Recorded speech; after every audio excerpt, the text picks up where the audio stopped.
Jill Murphy.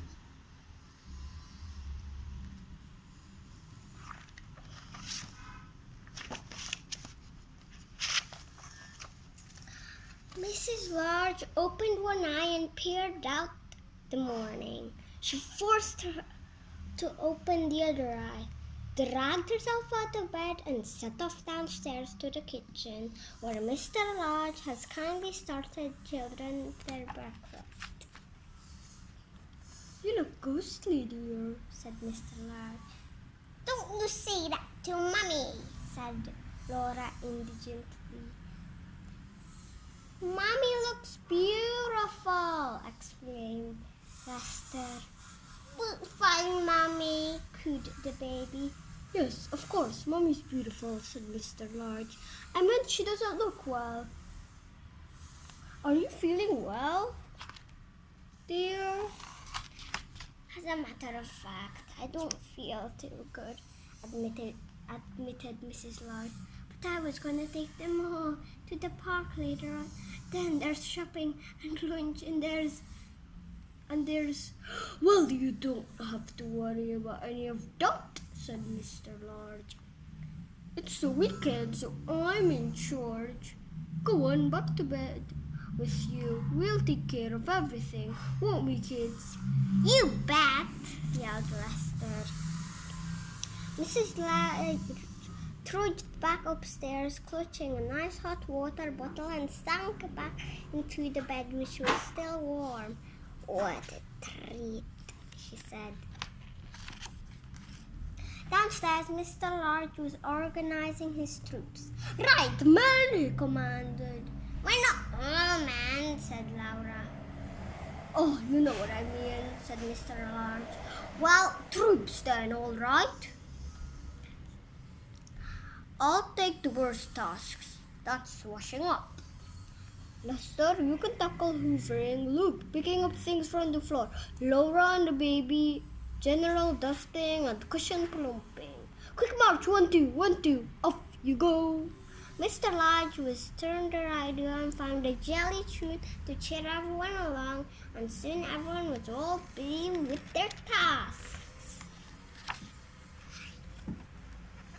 Upstairs, Mrs. Large was jolted back from a brink of sleep by astonishing amount of noise blasting through the floorboards. She listened anxiously for a while, but could soon tell they were mostly happy noises, so she wedged the pillow around her ears and decided to ignore it.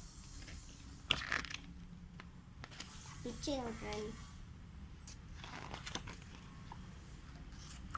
Mrs. Large had just drifted off to sleep when she was rudely awoken by the baby, who was giving her a true dusting. "Sorry, Mom," yelled Laura, rushing in and grabbing the baby.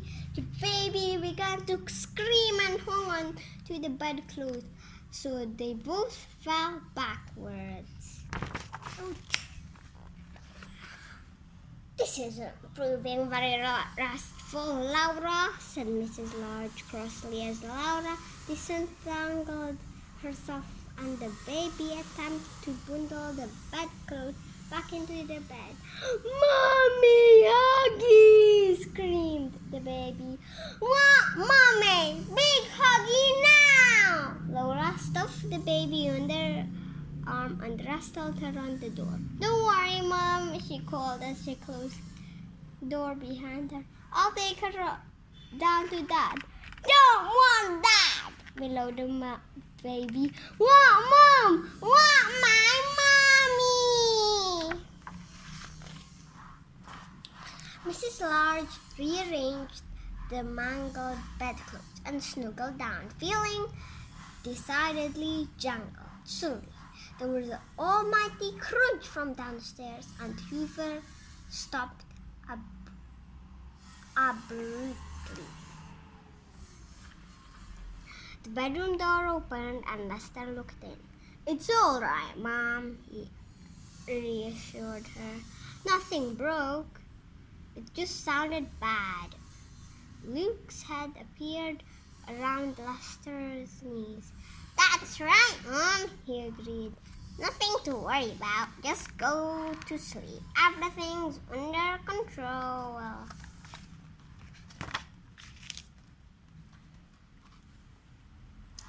Mrs. Large was finally dropping off to sleep when Mr. Large crashed open the bedroom door. "We're all off to the park now, dear," he announced. "But we'll get the shopping on the way home. Then we can bring you up some nice lunch." "Thank you, dear," said Mrs. Large. "I'm having a lovely rest." Mr. Large beamed and blew his wife a kiss, and as he backed out of the room, closing the door very quiet.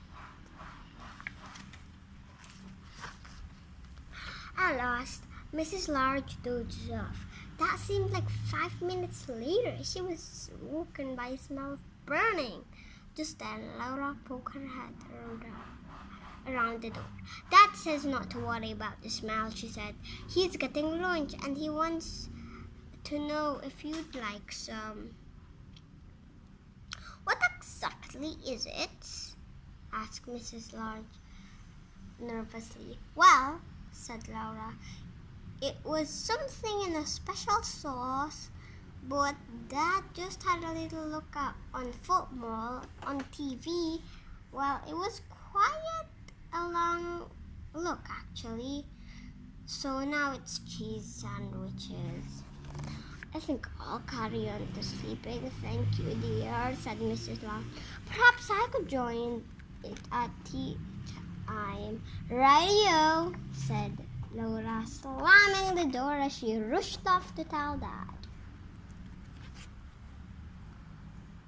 Mrs. Large closed her eyes and tried to relax. What seemed like 3 seconds later, the door crashed open again, and all the children came charging in. "We're going to play football with Dad," yelled Lester. "In the garden," said Luke. "Now," said the baby. "Are you feeling a bit better?" asked Laura. "Mommy better?" asked the baby. "Big huggy?" A bit better," said Mrs. Large. "You go and have fun with Dad, and I'll be all right later on." Big huggy!" wept the baby as Lester scooped her up and carried her out. "Big huggy, Mommy, now!" "Don't worry, Mom," said Laura. She loves football once she gets going." The door slammed shut for the 100th time. Mr. Large winced and slithered down under the cover. Joyful sounds came drifting in the garden, and Mrs. Large smiled contentedly. Everyone playing football in the garden.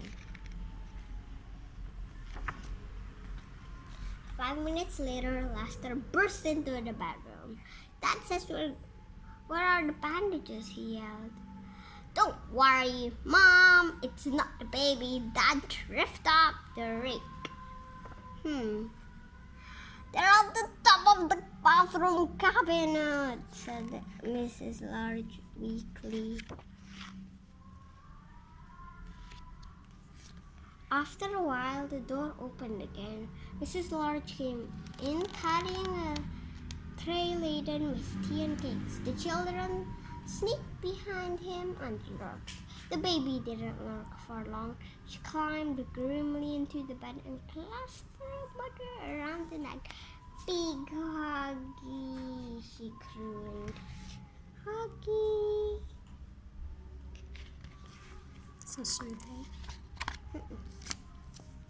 "Everyone out," ordered Mrs. Large. "Let Mommy have her rest now. She's not very well today." Mrs. Large heaved herself into a sitting position and patted the cover. "That's all right, dear," she said. I've had a very restful day and I'm feeling much better now. Why don't you all join me for tea?" Well, if you're sure, said Mr. Large, and everyone piled into the bed. Mrs. Large, all about the day she'd missed. Look, I don't think she's very happy. Everyone cluttered in. The end. Oh yes, adding one more thing. See, I got a new activity to brighten up my library. See, so this week's activity is abstract art pictures, and this is an example. I made it, and I changed every week, and the best one would be announced at the end of the week, which is very soon.